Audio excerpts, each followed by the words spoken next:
આજના દિવસના સૌથી મોટા સમાચાર સાથે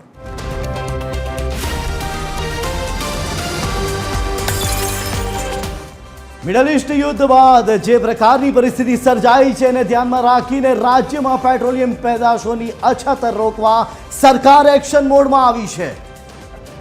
મુખ્ય સચિવના અધ્યક્ષ સ્થાને 16 જેટલા સભ્યોની કમિટીની રચના કરવામાં આવી છે। મુખ્ય સચિવના અધ્યક્ષ સ્થાને ઉચ્ચ સ્તરીય કમિટીઓની રચના થઈ છે, જેમાં 16 સભ્યોની કમિટીની રચના કરાઈ। રાજ્ય સ્તરની કમિટીમાં મહત્વના ડિપાર્ટમેન્ટના અધિક મુખ્ય સચિવ અને ડીજીપી સભ્ય તરીકે હવે રહેશે।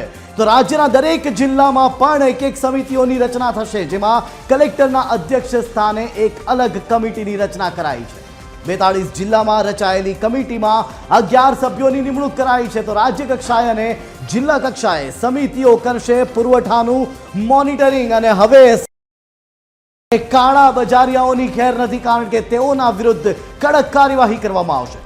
હોસ્પિટલો અને શૈક્ષણિક સંસ્થાઓમાં પણ પુરવઠો ન અટકે એની તકેદારી આ જ સમિતિઓ રાખશે।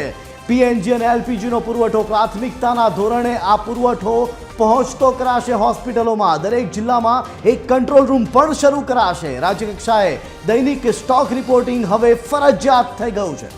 ત્યારે ખોટી અફવાઓ સાંભળીને ગભરાટમાં ખરીદી ન કરવા પણ જનતાને અપીલ કરાઈ છે। ખૂબ જ મહત્વના નિર્ણયોની સાથે આજે એક પરિપત્ર જાહેર કરાયો છે અને એ પરિપત્ર હાલ આપ આપના ટીવી સ્ક્રીન ઉપર જોઈ શકો છો, જેમાં જથ્થાબંધ સંગ્રહ પર પણ હવે પ્રતિબંધ મુકાયો છે। સપ્લાય ચેઇનને જાળવી રાખવા માટે મહત્વનું સૂચના કરવામાં આવ્યું છે। ત્યારે રાજ્ય કક્ષાની ઉચ્ચ સ્તરીય સમિતિની જે રચના કરાઈ છે એમાં સભ્ય સચિવ અગ્ર સચિવ રહેશે, જેમાં મુખ્ય સભ્યો તરીકે અધિક મુખ્ય સચિવ, ત્યારબાદ અધિક મુખ્ય સચિવ અન્ન અને નાગરિક પુરવઠા વિભાગ રહેશે। એટલે કે અલગ અલગ વિભાગના અધિક મુખ્ય સચિવોને ખાસ જવાબદારી સોંપવામાં આવી છે, જે 16 સભ્યોની ટીમ બનાવાઈ છે। મધ્ય પૂર્વના યુદ્ધગ્રસ્ત વિસ્તારોમાં ફસાયેલા ગુજરાતીઓને પણ હવે પરત લવાશે। આ ફસાયેલા ગુજરાતીઓ માટે 24/7 હેલ્પલાઇન શરૂ કરાઈ છે। યુદ્ધગ્રસ્ત વિસ્તારના ગુજરાતીઓ માટે વીજી રોરની નોડલ ઓફિસર તરીકે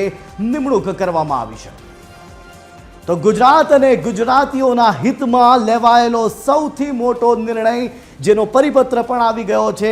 રાજ્યમાં જે પ્રકારની હાલની પરિસ્થિતિ છે, અફવાઓના બજાર જ્યારે ગરમ થયા છે અને એ જ સમયે હવે આ પેટ્રોલિયમ પેદાશો કે જેની અછત ન સર્જાય એ માટે રાજ્ય સરકાર કટિબદ્ધ થઈ છે।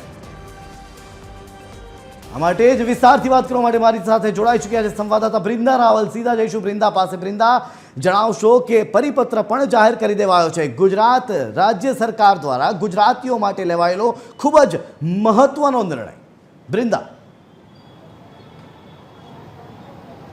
ચોક્કસથી જય, વાત કરીએ તો 2 દિવસ પહેલાં 3 દિવસ પહેલાં એવી પરિસ્થિતિ હતી કે અફવાના કારણે દરેક પેટ્રોલ પંપ ઉપર લોકોની લાઈનો જોવા મળી હતી ને ત્યારબાદ પેટ્રોલિયમની અછત જે છે તે ન સર્જાય તેના માટે થઈને રાજ્ય સરકાર દ્વારા એક્શન મોડમાં આવ્યા છે અને નિર્ણય લેવામાં આવ્યો છે। ખાસ તો જો વાત કરીએ તો આ જે નિર્ણય છે તે 42 જિલ્લાની અંદર લગભગ 11 જેટલા સભ્યોની સમિતિની રચના કરવામાં આવી છે। સાથે જ 16 જેટલા સભ્યોની રચના કરવામાં આવી છે, 16 જેટલી કમિટીઓની રચના કરવામાં આવી છે। ઉચ્ચ સ્તરીય બેઠક જે હતી તે મુખ્ય સચિવના ઉચ્ચ સ્તરીય બેઠક જે છે તે યોજાઈ છે। બેઠકની મુખ્ય જો વાત કરવામાં આવે જાય તો જે રીતે બેઠકની અંદર જો ચર્ચાઓની વાત કરવામાં આવે તો મિડલ ઈસ્ટમાં જેટલા પણ ગુજરાતીઓ ફસાયેલા છે તેઓને પરત લાવવા માટે થઈને તમામ તૈયારીઓ કરવામાં આવશે। 24/7 24 કલાક તેમના માટે તમામ જે જવાબદારીઓ છે જે કાર્યરત કરવામાં આવશે। સાથે જ કંટ્રોલ રૂમ બનાવવામાં આવશે, જેની અંદર તમામ જે યુદ્ધની અંદર યુદ્ધના જે વિસ્તારો છે તેમાં ફસાયેલા ગુજરાતીઓ માટે તેમની સુવિધાને ધ્યાનમાં રાખવામાં આવશે। ખાસ બીજી જો વાત કરવામાં આવે તો જે જિલ્લા કક્ષાના જે અધિકારીઓ છે તે આ જિલ્લાના જેટલા પણ લોકો છે કે જિલ્લાની અંદર કોઈ પણ ચોરી અથવા તો કોઈ પણ કાળાબજારી ન થાય તેના માટે જિલ્લા કક્ષાના અધિકારીઓ જે છે તેની જાણ રાખશે। સાથે રાજ્ય કક્ષાના અધિકારીઓ જે છે તે રાજ્યની અંદર કોઈ પણ પ્રકારે કાળાબજારી ન થાય તેના માટેની તેઓ ધ્યાન રાખશે। એટલે કે ખાસ 42 જિલ્લાની વાત કરવામાં આવે તો તમામ જિલ્લાની અંદર આ પ્રકારે તૈયારીઓ કરવામાં આવી છે। હવે કોઈ પણ વ્યક્તિ જો સંગ્રહ કરશે તો તેની તેની સામે પણ કડક કાર્યવાહી કરવામાં આવશે. સાથે જ હોસ્પિટલ અને જે શાળાઓ છે તેની અંદર પૂરતો પુરવઠો આપવા માટેની પણ તૈયારી કરવામાં આવી છે. એલપીજી અને પીએનજીનો જે પુરવઠો છે તે તમામ પુરવઠો યોગ્ય રીતે લોકો સુધી પહોંચે તેની પણ જવાબદારી અને તૈયારી રાખવામાં આવી છે. એટલે મુખ્ય એક વાત એ છે જય કે આ જે તમામ નિર્ણયો લેવામાં આવ્યા છે, જે પરિપત્ર બહાર પાડવામાં આવ્યો છે તેનાથી ચોક્કસ એક વાત નિશ્ચિત છે, જો હવે કોઈ પણ કાળાબજારી કરશે તો તેની સીધી કડક કાર્યવાહી કરવામાં આવશે. અને જે નોડલ ઓફિસરો છે, જે અધિકારીઓ છે, તેઓ દ્વારા ડેલી રિપોર્ટિંગ કરવામાં આવશે કે કેટલો સ્ટોક છે, કેટલો સ્ટોક એ પણ નથી છે કે અને અત્યાર કેટલા સુધી પુરવઠાની જરૂર છે. બૃંદા આ ખૂબ જ તમામ મહત્વની બાબત એ પણ છે કે અત્યાર સુધી જે લાંબી લાઈનો જોવા મળતી હતી, કદાચ હવે એ લાઈનો નહીં જોવા મળે, કારણ કે સપ્લાય ચેઇન જાળવી રાખવા માટે પણ એક મહત્વનું સૂચન કરવામાં આવ્યું છે કે જેના કારણે જે અત્યાર સુધી કાળા બજારિયાઓ થતી હતી, જે સંગ્રહખોરી થતી હતી, એ પણ અટકી જશે. ખૂબ જ મહત્વનો પરિપત્રમાં એ વાતનો પણ ઉલ્લેખ કરવામાં આવ્યો છે. બૃંદા, ચોક્કસથી જય એ બાબતનો પણ ઉલ્લેખ કરવામાં આવ્યો છે કે સપ્લાય ચેઇનનું ધ્યાન, એટલે કે શરૂઆતમાં એવું બન્યું હતું કે દરેક લોકોને અફવાના પગલે દરેક લોકો પોતાના દરેક વ્હીકલની અંદર ફૂલ ટેન્ક કરવા માટે લાઇનોમાં જોવા મળ્યા હતા. પરંતુ સરકાર તરફથી પણ કહેવામાં આવ્યું છે કે જે રૂટીનમાં એટલે કે રેગ્યુલર બેસિસ પર તેઓ જેટલું પેટ્રોલ વાપરે છે તેટલું જ પેટ્રોલ પુરાવે તો જથ્થો પૂરતા માત્રામાં છે અને કોઈપણ અફવાઓથી બચીને રહે, કારણ કે આવી કોઈપણ અફવાઓ જે ફેલાવતા હશે તેની સામે પણ કાર્યવાહી કરવામાં આવશે. સાથે જ જેટલી જરૂરિયાત છે તેટલું જ પેટ્રોલ લોકો પુરાવે તેની પણ એક વાત કરવામાં આવી છે.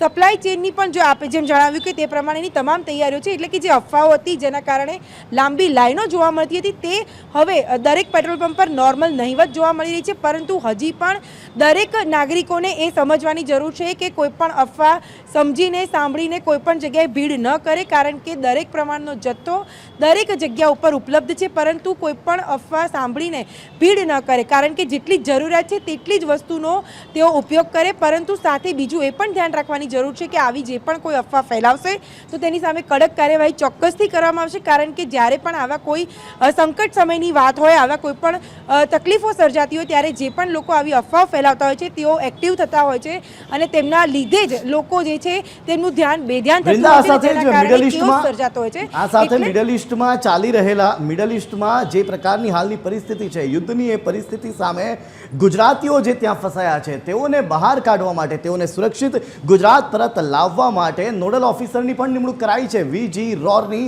નોડલ ઓફિસર તરીકે નિમણૂક કરવામાં આવી છે. તેમને પણ એક મહત્વની જવાબદારી સોંપાઈ છે. તમામ ગુજરાતીઓને પરત હવે ગુજરાત લાવવામાં આવશે, જેના માટે એક હેલ્પલાઇન પણ 24/7 કામ કરશે. બૃંદા, ચોક્કસથી જય, જ્યારે પણ આવી કોઈ પરિસ્થિતિ સર્જાતી હોય, જ્યારે વિદેશમાં ગુજરાતીઓ પોતાના ધંધાથી અથવા તો ભણવા માટે અથવા તો કોઈ પર્સનલ કામથી પણ જ્યારે કોઈ ગુજરાતીઓ જતા હોય છે અને ત્યાં તેઓ ફસાતા હોય છે, ત્યારે ચોક્કસથી દેશના નાગરિકને પરત લાવવા માટેની તમામ તૈયારીઓ જે છે તે દેશ તરફથી કરવામાં આવતી હોય છે. ત્યારે આ વખતે ફરી એક વખત મિડલ ઈસ્ટનું જે યુદ્ધ થયું છે તેની અંદર ઘણી મિડલ ઈસ્ટ કન્ટ્રીમાં લોકો જે છે તે ફસાયેલા છે. ચોક્કસથી તેઓ સુરક્ષિત છે, પરંતુ તેઓને પરત લાવવા માટેની જે તજવીજ છે તે હાથ ધરવામાં આવી રહી છે. તેના માટે તેને વીજી રોર જે છે તેમને પણ તૈયારીઓ બતાવવામાં આવી છે અને તેમને પણ જવાબદારી સોંપવામાં આવી છે કે જે પણ લોકો, જે નાગરિકો ફસાયા છે તેને તરત જ, એટલે કે તેમને પણ સહી સલામત પાછા લાવવા માટેની તૈયારી જે છે તેમને કરવાની છે. એટલે કે તેમને પણ એક ચોક્કસથી અદ્ભુત જવાબદારી સોંપવામાં આવી છે.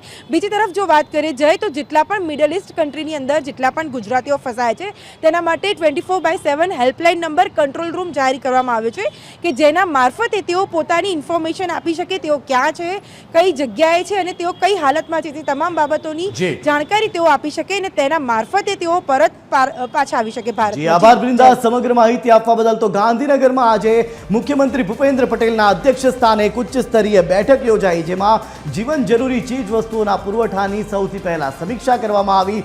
પેટ્રોલ, ડીઝલ, ગેસ અને અન્ય આવશ્યક ચીજ વસ્તુઓનો જથ્થો લોકોને સરળતાથી ઉપલબ્ધ થાય તે માટેની વ્યવસ્થાઓની સમીક્ષા કરાઈ. આ બેઠક બાદ સમગ્ર રાજ્યમાં હાલ ગેસ, પેટ્રોલ, ડીઝલ, ફર્ટિલાઇઝર સહિતની આવશ્યક ચીજ વસ્તુઓનો પૂરતો જથ્થો ઉપલબ્ધ હોવાનું પણ જણાવાયું અને ત્યારબાદ એક નિર્ણય લેવામાં આવે છે, સમિતિઓની રચના કરવામાં આવે છે, જેમાં રાજ્ય કક્ષાએ અને 42 જેટલી જગ્યાઓ પર કુલ તમામ જિલ્લા કક્ષાએ પણ આ સમિતિ હવે બનાવવામાં આવી છે. અને એ જ સમિતિ જે જીવન જરૂરિયાતની તમામ ચીજ વસ્તુઓ છે, જેમાં પેટ્રોલ, ડીઝલ અને ગેસનો જથ્થો છે, એ તમામ ચીજ વસ્તુઓની સપ્લાય ચેન જળવાઈ રહે, તમામને મળી રહે, એ સુનિશ્ચિત કરવા માટે એ સમિતિ કામ કરશે.